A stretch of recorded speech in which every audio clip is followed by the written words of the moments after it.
तो हेलो दोस्तों, स्वागत है आप सभी का एक बार फिर Haryana DElEd first aid classes में, जिसमें जो पहली वीडियो डाली थी हमने वो childhood and the development of the children की जो पहली वीडियो थी इंपॉर्टेंट क्वेश्चंस की वो डाल दी। और आज उसी वीडियो के आगे का जो है पार्ट 2 हम लेके आए हैं। इसमें हम कुछ इंपॉर्टेंट क्वेश्चंस जो हैं उनको कवर करेंगे आज फिर। और जो एग्जाम से रिलेटेड ज़्यादा इंपॉर्टेंट क्वेश्चंस है केवल उन्हीं को ही कवर किया जा रहा है। अगर आप इनको पढ़ते हैं तो जो है काफ़ी अच्छा आप जो है परफॉर्म कर पाएंगे। तो चलिए आइए आगे बढ़ते हैं वीडियो में। आज का जो हमारा पहला क्वेश्चन है वो जिन पियाजे के ऊपर है, यानी पाइगेट थ्योरी जो है कि जिन पियाजे के संज्ञानात्मक विकास सिद्धांत की व्याख्या कीजिए। और आज मैं आपको बता दूं कि जिन पियाजे ने जो संज्ञानात्मक विकास सिद्धांत दिया है इसको इंग्लिश में कॉग्निटिव डेवलपमेंट भी कहते हैं। और इसका जो संबंध है वो मानसिक विकास से लगाया जाता है कि बच्चे की जो नॉलेज है, यानी जो उसका बौद्धिक स्तर मानसिक स्तर है वो किस प्रकार का है, उसमें ये बताया जाता है। ये मतलब कि वो किस तरीके से डेवलप करता है और किस तरीके से अपनी प्रॉब्लम्स को सॉल्व करता है। तो चलिए आइए जरा देखते हैं। जिन पियाजे के संज्ञानात्मक विकास सिद्धांत की व्याख्या कीजिए। कह रहे हैं कि बालक का जो बौद्धिक विकास है यानी उसका जो मानसिक विकास है उसके बोलने के साथ संबंध रखता है। बोलने की क्षमता उसके होठों, जीभ और गले की मांसपेशियों से नियंत्रित होती है।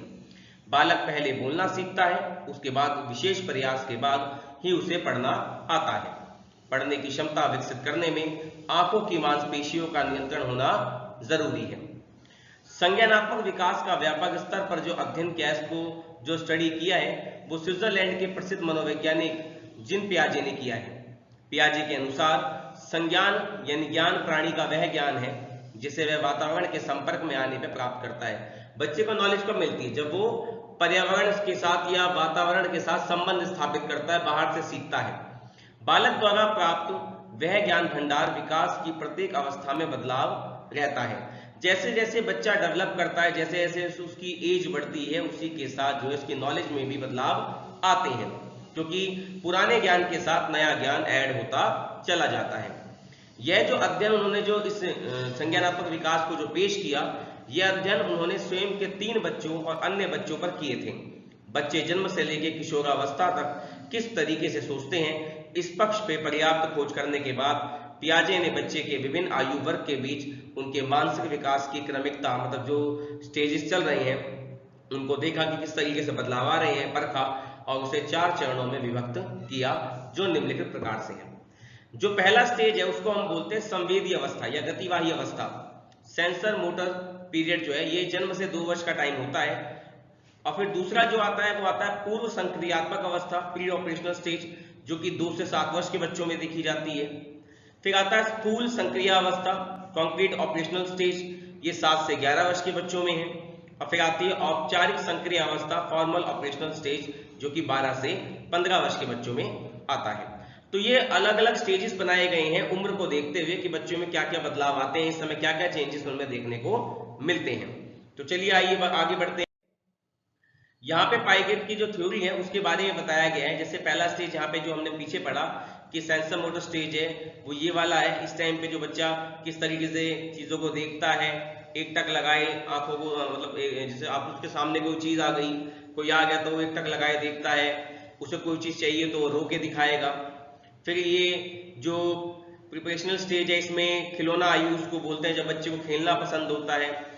फिर कॉन्क्रीट ऑपरेशनल स्टेज है, यहाँ पर क्या करता है वो नियमों को सीखता है, दोस्त वगैरह बनाता है।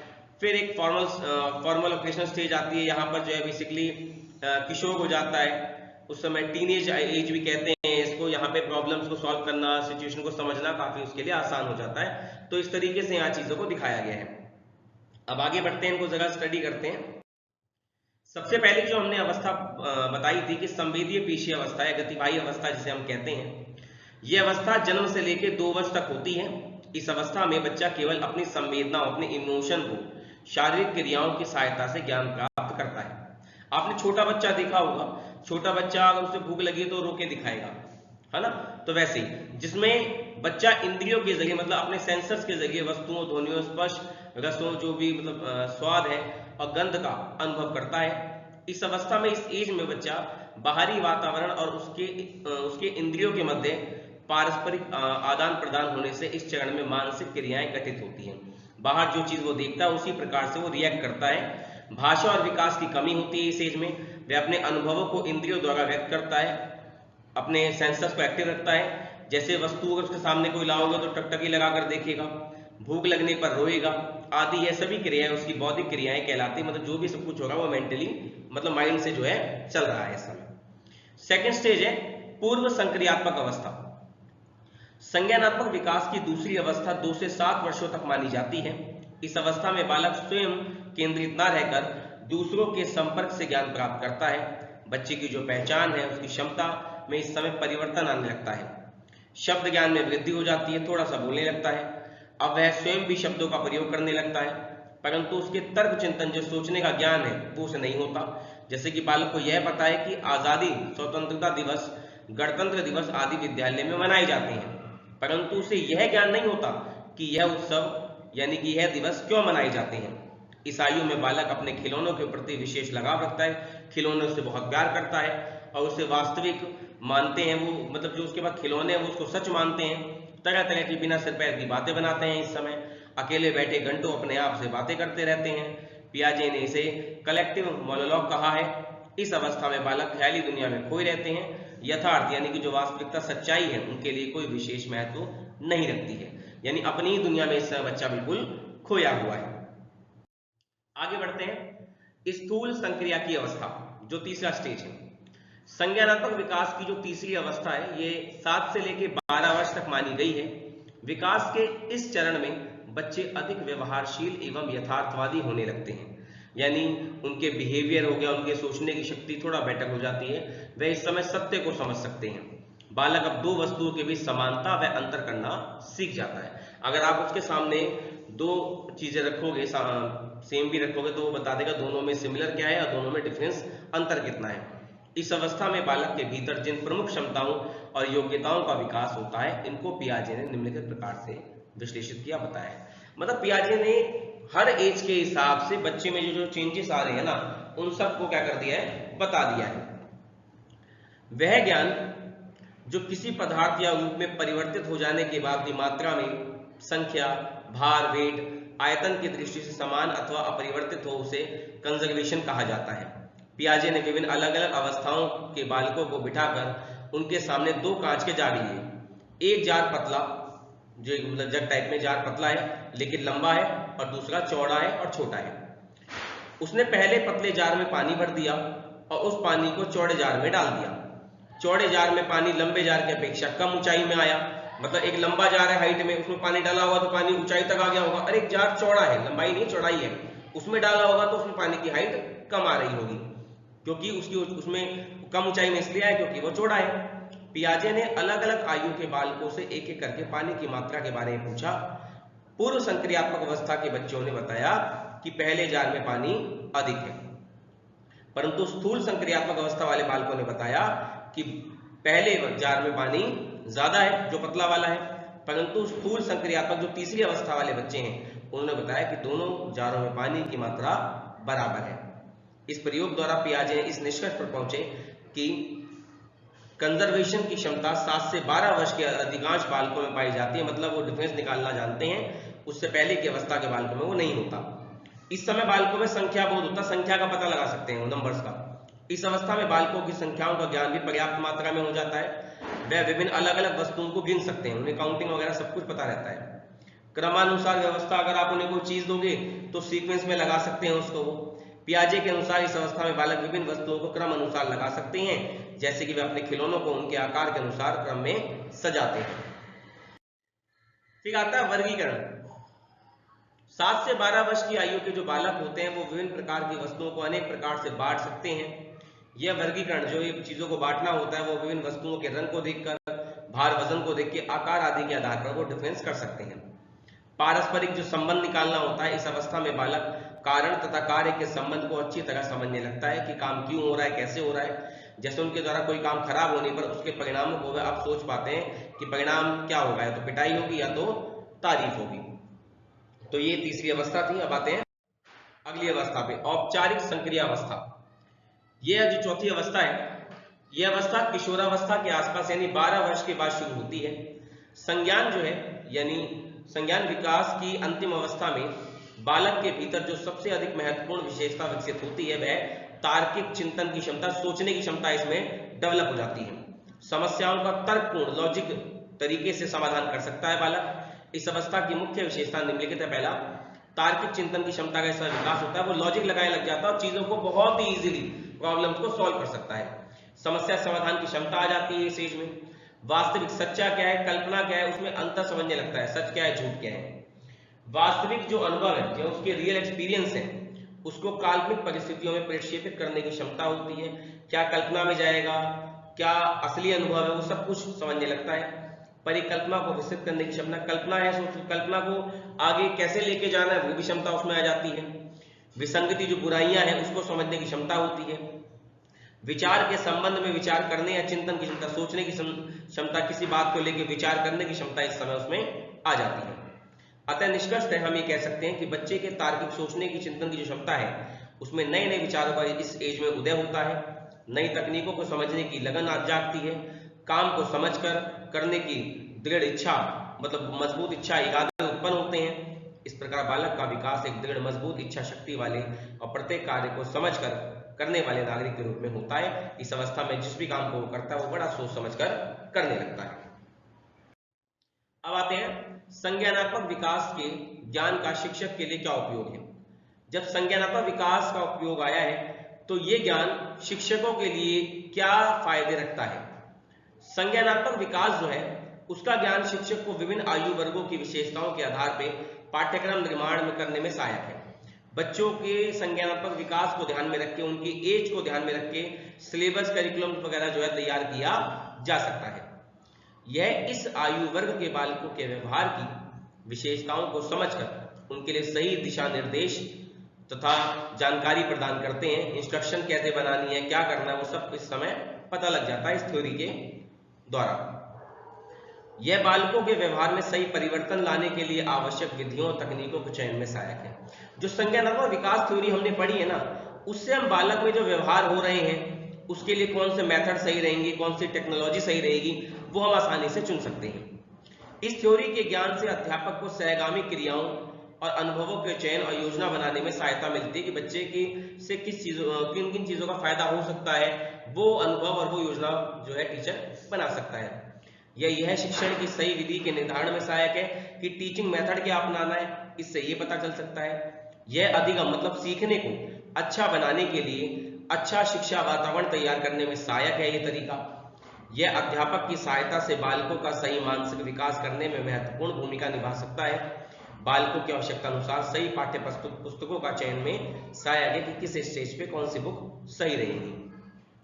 इस थ्योरी की सहायता से अध्यापक को यह ज्ञात हो जाता है कि एक विशेष प्रकार की पढ़ाई और कार्य जिन्हें करने के लिए कुछ विशेष विकसित मानसिक शक्तियों की आवश्यकता होती है, सही समय पर शक्तियों को विकसित होने पर ही शुरू कराने चाहिए। अनावश्यक शीघ्रता, जल्दबाजी, विकार की और देरी दोनों ही इस व्यवस्था में हानिकारक सिद्ध हो सकती है। तो जो भी काम है वो बिल्कुल सही समय पर शुरू किए जा सकते हैं।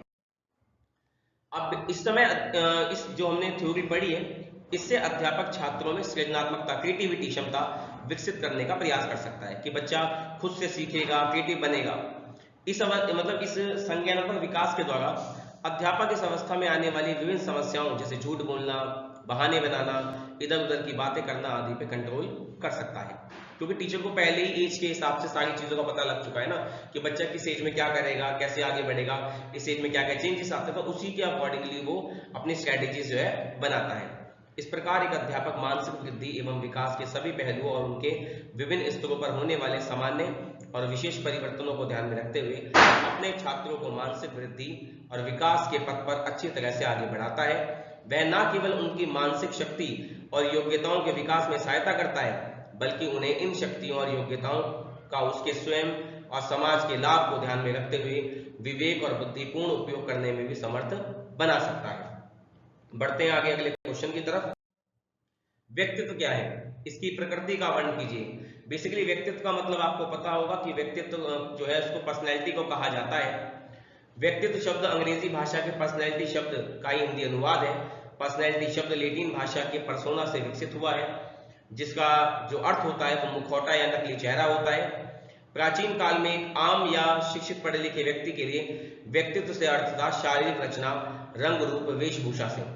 बाहरी गुणों द्वारा प्रभावित करने वाला व्यक्ति सबसे अधिक प्रभावशाली माना जाता है। जो बाहरी गुण जो अपने बोलचाल के तरीके से, अपने बिहेवियर से, अपने पहनने ओढ़ने के ढंग से जो दूसरे को प्रभावित करता है, वो अच्छी पर्सनैलिटी का माना जाता है। इसकी प्रकृति क्या है? व्यक्तित्व हमेशा गतिशील है। व्यक्तित्व जो पर्सनैलिटी है वो गतिशील माना गया है। उसको जन्म से लेकर मृत्यु तक व्यक्ति के व्यक्तित्व संबंधी गुणों में बदलाव आते रहते हैं। सफलता प्राप्त करने के लिए यह आवश्यक भी है। लक्ष्य निर्देशित होते हैं, हमेशा लक्ष्य हासिल होता है पर्सनैलिटी से। हर व्यक्ति के व्यवहार में लक्ष्य की भूमिका महत्वपूर्ण होती है। हर व्यक्ति का व्यक्तित्व किसी न किसी लक्ष्य द्वारा तय होता रहता है। प्रत्येक व्यक्ति को वह लक्ष्य अर्जित प्राप्त करना होता है। फिर आता है लचीलापन। व्यक्ति को अपने वातावरण तथा अपनी अंत शक्तियों के साथ संघर्ष करना पड़ता है। इस संघर्ष के बाद व्यक्तित्व में कई बदलाव आते रहते हैं, जिससे व्यक्तित्व गतिशील रहता है, उसमें परिवर्तन और सुधार भी होते रहते हैं। आगे आते हैं, अगला क्वेश्चन है, तीसरा क्वेश्चन स्टार्ट हो चुका है कि साथी समूह से संबंध इस पद की विवेचना कीजिए। साथी समूह क्या होता है? तो इसमें बताया गया है कि जब बालक एक ही आयु के हों और उनका परिपक्वता का स्तर, जो मैच्योरिटी का जो लेवल है, वो भी एक समान हो, अंडरस्टैंडिंग एक जैसी हो, तो बालक साथी कहलाते हैं। इन साथी बालकों के साथ संबंधों का बहुत अधिक महत्व होता है। इन संबंधों पर ध्यान देना अति आवश्यक है, विशेष रूप से अध्यापकों के लिए, क्योंकि यह संबंध दोनों प्रकार से हो सकते हैं, सकारात्मक भी या नकारात्मक भी। साथी समूह जो है, जब दोस्त जो है बेसिकली दोस्त बनाए जाते हैं, तो वो जो है सकारात्मक भी होते हैं और नकारात्मक भी होते हैं।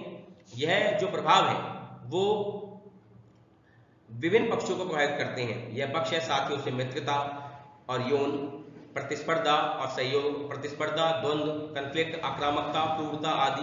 मैंने बताया ना कि जैसे बेसिकली क्या होता है कि जब हम किसी से रिलेशन बनाते हैं तो दोनों प्रकार के होते हैं, पॉजिटिव भी होते हैं, नेगेटिव भी होते हैं। और ये दोनों जो संबंध है ये कहीं ना कहीं जीवन में आगे जो है महत्वपूर्ण भूमिका निभाते हैं। तो एक बार देखते हैं कैसे। मित्रता और यौन पक्ष क्या कहता है इसका। बाल्यकाल से लेकर जो चाइल्डहुड एज है उससे लेकर परिपक्वता मैच्योरिटी तक की प्रक्रिया में बच्चों के मित्रों की संख्या तथा मित्रों की दृढ़ता में विभिन्न परिवर्तन होते हैं। दोस्त बदलते रहते हैं इसके हिसाब से। शुरुआत में तो बच्चा खेलता है, इसलिए इस अवस्था का बच्चा अपने भाई बहन को भी मित्र बना लेता है, परंतु 5 से 6 साल का होने पर वह पड़ोसी के बच्चों को मित्र समझने लगता है। 7 से 8 वर्ष तक मित्रों की संख्या बढ़ने लगती है। फिर आती है मित्र मंडली। बाल्यकाल के दौरान बच्चों की इसी मित्र मंडली, जो मित्रों का समूह है, उसका स्वरूप कुछ बदल जाता है। बच्चा मित्र मंडल में ज्यादा समय बिताने लगता है समूह में। इस अवस्था में एक ही यौन के मित्र, मतलब एक ही जेंडर के मित्र होते हैं, जिसमें लड़के लड़कों के मित्र होते हैं जबकि लड़की लड़कियों की मित्र होती हैं। मित्रों के गुटों समूहों को क्लिक कहा जाता है। किशोर बालक विपरीत यौन के सदस्यों के साथ मित्रता करने की इच्छा रखते हैं। इस एज में ऐसा भी तो जो मतलब इसके बाद जो किशोर एज जो शुरू होती है, एडोलसेंस जिसको हम कहते हैं, टीन एज में क्या होता है कि जो बालक है यानी लड़का है वो लड़कियों की तरफ आकर्षित होता है, जबकि लड़कियां लड़कों के प्रति आकर्षित होती है। ये ध्यान रखिएगा। अब इसमें साथी समूह में बेसिकली प्रतिस्पर्धा भी देखी जाती है, यानी कि कंपटीशन और सहयोग भी देखा जाता है दोस्तों के साथ। प्रतिस्पर्धा एक ऐसी प्रक्रिया होती है जिसमें बालक के समस्त सारे सामाजिक विकास को गति मिलती है। हर व्यक्ति की अपनी अभिव्यक्ति होती है, विचार होते हैं जिन्हें दूसरे के समक्ष सामने रखना चाहता है।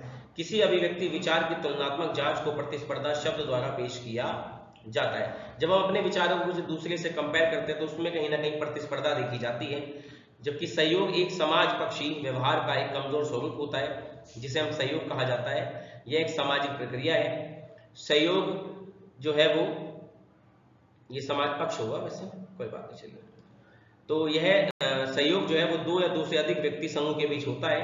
फिर वह संगठित एक होकर लक्ष्य की प्राप्ति के लिए कार्य करते हैं। मैंने कहा एक टीम है, एक टीम आपस में मिलकर किसी लक्ष्य को, किसी मैच को जीतने के लिए एफर्ट्स लगा रही है, तो वो सहयोग होता है। 2 लोगों का भी एफर्ट्स होता है, ज्यादा लोगों का भी हो सकता है, या प्रयत्न करते हैं। यही सहयोग सामाजिक जीवन को जन्म देता है, क्योंकि यही सब चीजें जीवन में सीखी जाती है। फिर आता प्रतिस्पर्धा और द्वंद्व। कॉन्फ्लिक्ट होता है, संघर्ष होता है, विवाद होता है। द्वंद्व और तनाव दोनों शब्द का अधिकतर प्रयोग किया जा रहा है। इन दोनों शब्द को एक दूसरे के लिए प्रयोग किया जाता है, लेकिन इन दोनों शब्दों में अंतर होता है। पहले तनाव होता है तनाव इसके द्वारा ही द्वंद्व पैदा होता है, कॉन्फ्लिक्ट। तनाव एक चिंता की अवस्था होती है, लेकिन द्वंद्व एक प्रकार की आक्रामकता, क्रूरता, एग्रेशन की स्थिति होती है। जब हम एग्रेशन दिखाते हैं वो द्वंद्व है। आक्रामकता शब्द एक प्रकार की समस्या का प्रतिनिधित्व करता है, एक प्रकार की समस्या की ओर इशारा करता है। यह दूसरों को नुकसान पहुंचाता है। आक्रामकता किसी को क्षति पहुंचाना है, जिसे गुस्सा बोलते हैं। आक्रामकता का प्रयोग हमेशा सजीव जीवित प्राणियों द्वारा ही किया जाता है, दूसरों को नुकसान पहुंचाने के लिए। तो ये क्वेश्चन आपको समझ में आ गया होगा। बढ़ते हैं अगले क्वेश्चन की तरफ। निरीक्षण क्या है? प्राकृतिक निरीक्षण पर विस्तार से चर्चा कीजिए। हमने पहली वाली जो वीडियो थी उसमें वीडियो जो थी पहली वाली, उसमें जो है बताया था निरीक्षण के बारे में। और अगर आपको याद होगा, निरीक्षण को जो है वो अवलोकन भी कहते हैं, उसको अवलोकन जो है वो भी कहा जाता है। तो कह रहा है कि निरीक्षण, स्वाभाविक निरीक्षण के क्षेत्र को क्षेत्र अध्ययन विधि या क्रमबद्ध प्रेक्षण का नाम भी दिया जाता है। जब हम किसी चीज का, किसी क्षेत्र का अध्ययन करते हैं तो उसको हम निरीक्षण कहते हैं, किसी चीज की जांच करना, और इसी को हम प्रेक्षण का भी नाम देते हैं। प्रेक्षण का मतलब होता है कि बाहरी दुनिया का ज्ञान हासिल करना एक तरीके से। जब स्वाभाविक परिस्थितियों में व्यवहार का अध्ययन किया जाता है, जब हम किसी के बिहेवियर को स्टडी करते हैं तो उसे हम निरीक्षण कहते हैं।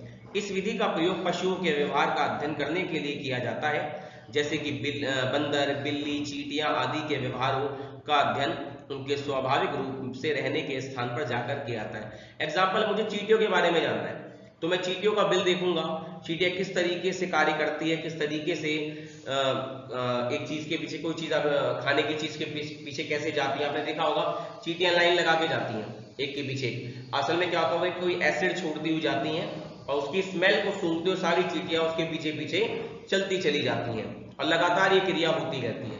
तो जब हम किसी जीवित प्राणियों पर, कोई जीवित प्राणी उनके बिहेवियर को जब स्टडी करते हैं तो उसको हम निरीक्षण का नाम देते हैं, ध्यान आप रखिएगा। और निरीक्षण दो परिस्थितियों में होता है, विभिन्न प्रसंगों में परीक्षण, अलग अलग चीजों के बारे में, या किसी भी एक प्रसंग, एक ही प्रक्रिया के रूप में। स्वाभाविक अवलोकन जो होता है, अवलोकन को निरीक्षण कहते हैं। इसका सबसे अधिक महत्वपूर्ण उद्देश्य है या लक्ष्य बालक के पर्यावरण का वर्णन करना है, कि बालक जिस एटमॉस्फेयर में रहता है उसके बारे में बताना अवलोकन कहलाता है। ग्रीक भाषा में इकोलॉजी शब्द का अर्थ है घर में रहने का अध्ययन। इकोलॉजी शब्द दो ग्रीक शब्दों से मिलकर बना है, आइकोस जिसका अर्थ है घर या निवास स्थान, और लोगोस जिसका अर्थ है अध्ययन। इकोलॉजी यानी पारिस्थितिकी, पर्यावरण, जीव विज्ञान और भूगोल की एक शाखा है। यह जीवों और उनके पर्यावरण के बीच संबंधों का अध्ययन करती है कि एटमॉस्फेयर में आकर कैसे कैसे रिलेशन बनते हैं। और इकोलॉजी के अध्ययन करने वाले व्यक्ति को इकोलॉजिस्ट कहते हैं, जो पर्यावरण का अध्ययन करता है।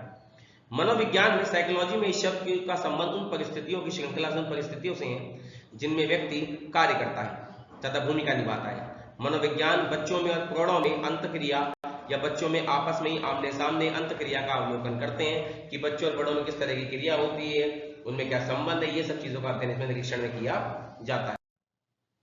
स्वाभाविक जो परीक्षण होता है, यानी जो अवलोकन है, निरीक्षण है, उसके दोष क्या है? पहला, कृत्रिम अध्ययन क्या है, जो मानवों द्वारा रचित है। इसे असहभागी अवलोकन के द्वारा समूह के व्यवहार का अध्ययन स्वाभाविक रूप में नहीं हो पाता है। अगर अवलोकन की क्रिया में सहयोग नहीं होगा तो बेसिकली क्या है, हमें व्यवहार की जानकारी नहीं होगी, क्योंकि जो अवलोकन करता है उसे, वो दूर से रहकर अवलोकन करने से भी समूह के सदस्य सचेत हो सकते हैं। अगर वो दूर से अवलोकन करेगा, चीजों को जांचेगा, तो समूह के जो सदस्य हैं वो पहले से ही सचेत हो जाएंगे तथा एक परिचित की उपस्थिति में उनके व्यवहार में कृत्रिमता या बनावटीपन आ सकता है। जब उन्हें पता लग जाएगा कि सामने वाला अवलोकन करने आ रहा है तो वो अपने बिहेवियर में क्या है, बनावटीपन लेके आ जाएंगे। वो एक तरीके से बनी बनावटी बातें करते हैं, सही जानकारी नहीं देते हैं। इससे समूह के सामान्य व्यवहार का अध्ययन नहीं हो सकता है, इससे उसका अध्ययन नहीं हो पाएगा। घनिष्ठ संबंधों का अभाव पाया जाता है, कमी पाई जाती है। इस विधि में समूह के जो सदस्य होते हैं उनके साथ घनिष्ठ संबंध की कमी होने के कारण उनसे सहयोग प्राप्त करने में कठिनाई होती है। लोगों के जो संबंध होते हैं वो घनिष्ठ गहरे नहीं होते, और जिस कारण जानकारी प्राप्त करने में भी क्या होती है, मुश्किलें आती है, क्योंकि वो सहयोग ठीक से नहीं करते हैं। फिर आता है पक्षपातपूर्ण अध्ययन। ये जो स्वाभाविक प्रेक्षण हमने पढ़ा है, या फिर हमने निरीक्षण के बारे में जो जानकारी हासिल करी है, इस विधि के द्वारा पक्षपातपूर्ण अध्ययन की संभावना रहती है, क्योंकि अनुसंधानकर्ता बेसिकली जो जांच कर रहा है वो समूह की क्रियाओं या व्यवहार का अवलोकन अपने दृष्टिकोण से करता है। कई बार क्या होता है, अनुसंधानकर्ता जब किसी समूह या किसी भी जाति प्रजाति का व्यवहार का अवलोकन करते हैं तो वो अपने विचार उन्हीं के पक्ष में रखते हैं, उन्हीं की ही बढ़ा चढ़ा के बातें करते हैं, ना कि उनके व्यवहार में भाग लेने वाले के दृष्टिकोण से। मतलब ना तो उसे कोई मिलते जुलता कोई टॉपिक है उससे रिलेटेड कोई बात वो करते ही नहीं, जो वो अपने से जुड़े हुए विचार रखते हैं, जो उनकी अपनी निजी सोच होती है।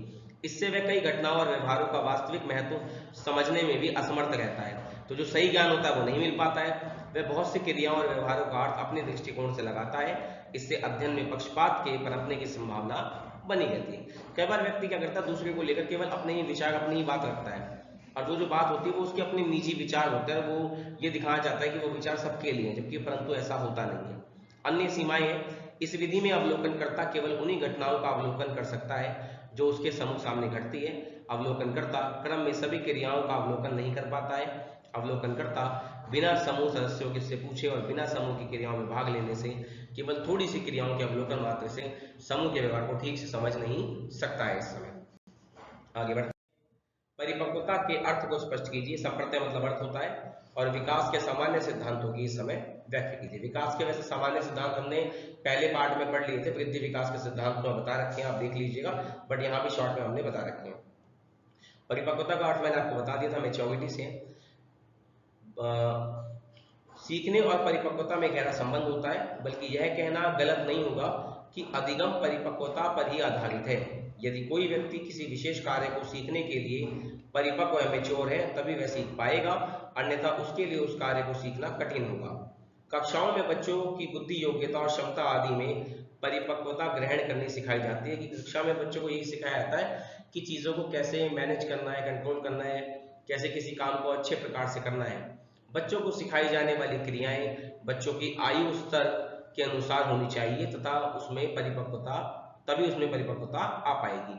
अगर बच्चे की एज के हिसाब से काम होंगे तो बच्चा तभी मैच्योर हो पाएगा। परिपक्वता का अर्थ किसी कार्य के विकास की पूर्ण उपलब्धि, जब किसी काम को आप अच्छे से करना सीख जाओ तो आप परिपक्व हो गए हो। शारीरिक और मानसिक परिपक्वता के कारण भी व्यक्ति के व्यवहार में बदलाव होते हैं। यह परिवर्तन आयु, एज के साथ साथ होते हैं और प्राकृतिक होते हैं। यह परिवर्तन सीखने के परिवर्तन से अलग होते हैं। परिपक्वता की अनुपस्थिति में सीखना संभव नहीं होता है। आगे आते हैं विकास की। विकास क्या है? यह शब्द उन्नति से संबंधित परिवर्तन की ओर संकेत करता है। जब बच्चे में डेवलपमेंट होते हैं, बच्चे में परिवर्तन होता है तो उसे विकास कहते हैं, और परिपक्वता की ओर अग्रसर वो करता है। मानव के आकार और उसकी रचना में गुणात्मक जो क्वांटिटेटिव है, क्वालिटेटिव है, और मात्रात्मक क्वांटिटेटिव जो है, मतलब मात्रा में और क्वालिटी में और क्वांटिटी में जब उसमें परिवर्तनों आते हैं और कार्य संबंधी सुधार आता है, काम करने में वो बच्चा अच्छा हो जाता है मानव, तो अतः उसे विकास परिपक्वता की प्रक्रिया माना जाता है कि वो विकास की एक प्रक्रिया है।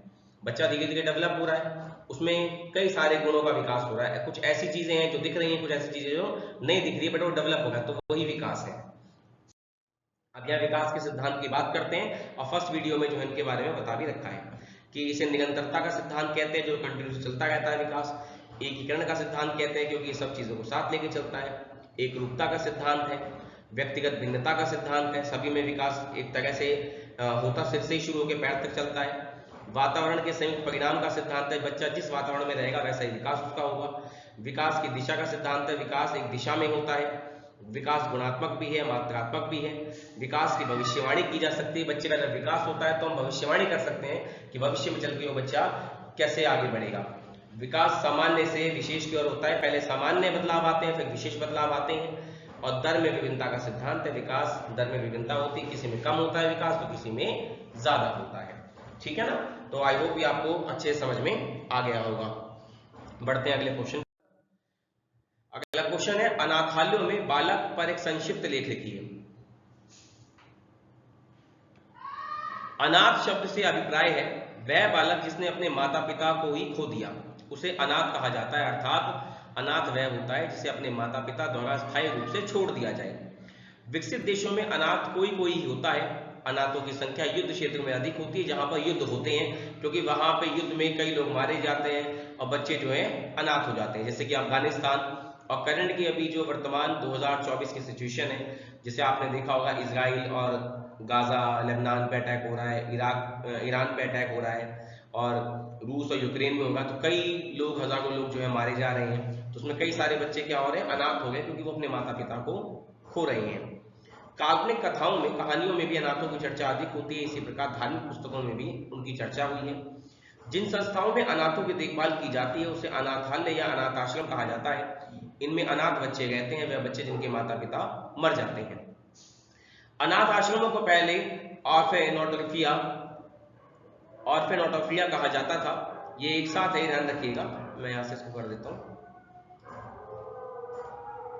प्लेटो के अनुसार अनाथों को पब्लिक गार्जियन की देखभाल के अंतर्गत रखा जाना चाहिए, जिनके मन में अनाथों के लिए प्रेम होना चाहिए। अनाथालय में बच्चों के लिए भोजन, कपड़ा, शिक्षा आदि की व्यवस्था की जाती है, लेकिन आवश्यक व्यक्तिगत प्रेम का अभाव रहता है। बच्चों को उनकी जरूरत का सामान तो मिलता है, लेकिन जो मूलभूत आवश्यकता है, जिसे एक माता पिता का प्रेम या स्नेह जो होता है, वो उनको वहां पर नहीं मिल पाता है। तो ये अनाथ बच्चों की डेफिनेशन थी। और बढ़ते हैं आप हम अगले क्वेश्चन। समाजीकरण में सांस्कृतिक विभिन्नताओं का वर्णन कीजिए। समाजीकरण का मतलब मैंने आपको बताया था कि जब बच्चा समाज में सहयोग करता है, सामाजिक क्रियाओं में भाग लेता है, तो उस प्रक्रिया को समाजीकरण कहते हैं। तो यहाँ पे देखते हैं कि प्रत्येक व्यक्ति सामाजिक और सांस्कृतिक ढांचे में जन्म लेता है, जैसे परिवार, समुदाय, सामाजिक वर्ग, भाषा, धर्म।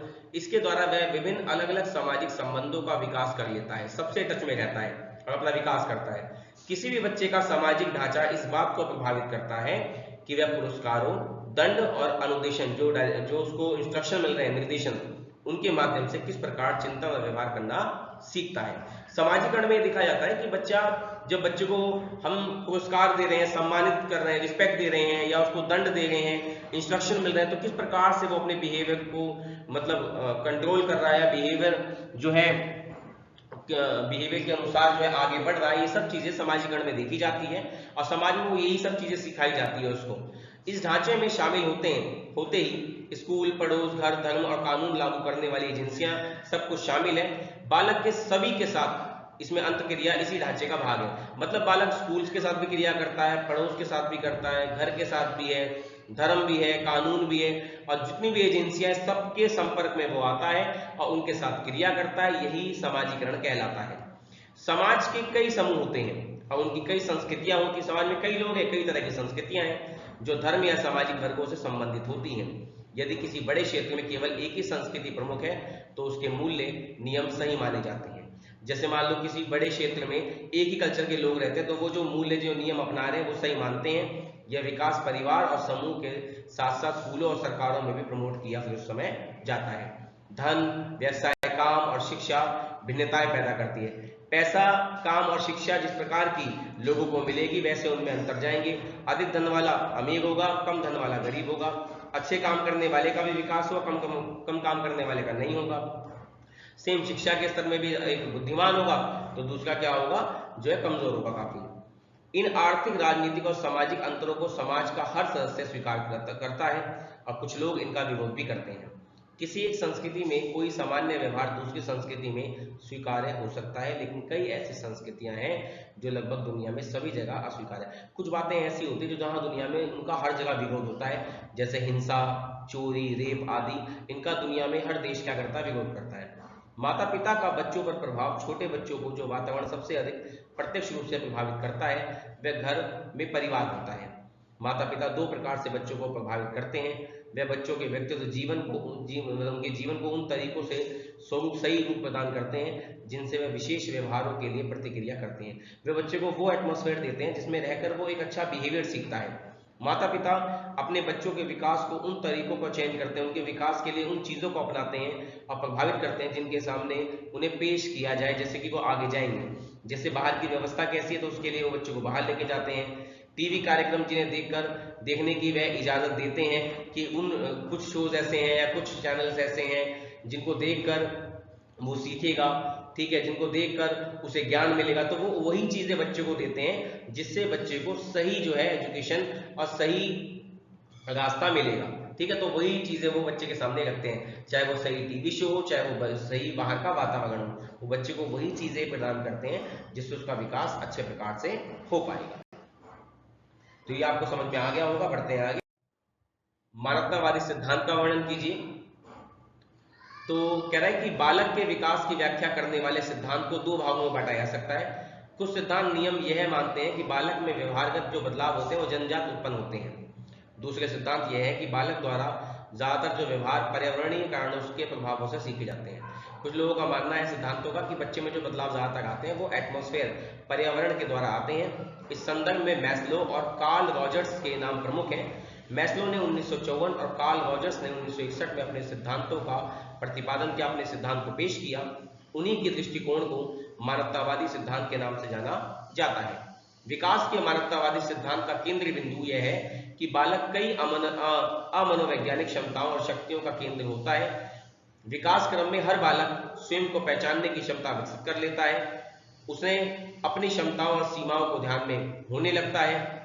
जैसे जैसे बच्चा डेवलप होता है अपनी क्षमताओं शक्तियों का उसे आभास होने लगता है। परिणाम स्वरूप बालक के अंदर एक विशेष व्यक्तित्व पर्सनैलिटी का विकास शुरू हो जाता है। मैस्लो ने उन्हें एक क्रम में सही व्यवस्थित किया है जिससे बालक अवगत होता है। सबसे पहले दैहिक जो उसकी आवश्यकताएं वो उससे परिचित होता है भोजन वस्त्र से।